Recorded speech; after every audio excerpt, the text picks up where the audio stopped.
जय जगन्नाथ सांग मैंने वेलकम टू टेस्टी टेक। आज गोटे सुंदर रेसिपी आपण मान किंतु आज गोटे मु खाइबा उपर गोटे जिनस लिखी आपण मान सहित शेयर करी। भल लगे निश्चय लाइक करेंगे। एक्चुअली खाइबा केवल पेट भरवाई नुहे, आम जीवन गोटे भावना।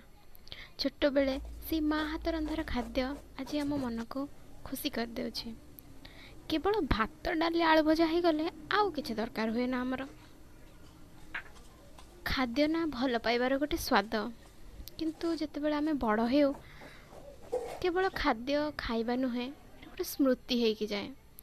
से हॉस्टेल रे सांग मान सांगे खाई फास्ट फूड परिवार रे समस्त संगे मिसिकी जो खाइबार जो मजा सेटा कोठे आसी पारिबो नाही।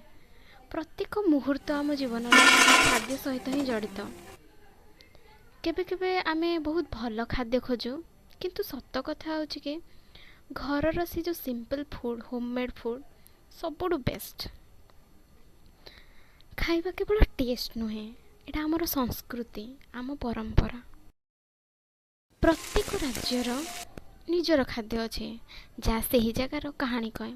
आम ओडिशा कथा देखंतु, ओडिशार पखाल भात पखाल कंसे हो गले आउ किछि लोड़ा नहीं।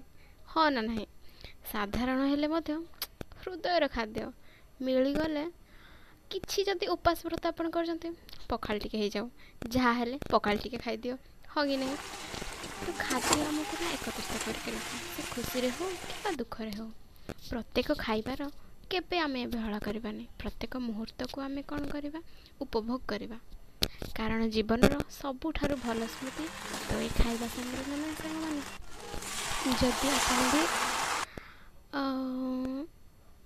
आपन को जदि वीडियो भल लगे ताले लाइक टे करिवे, आउ टिके भल लगे शेयर करिवे, सब्सक्राइब करिवे।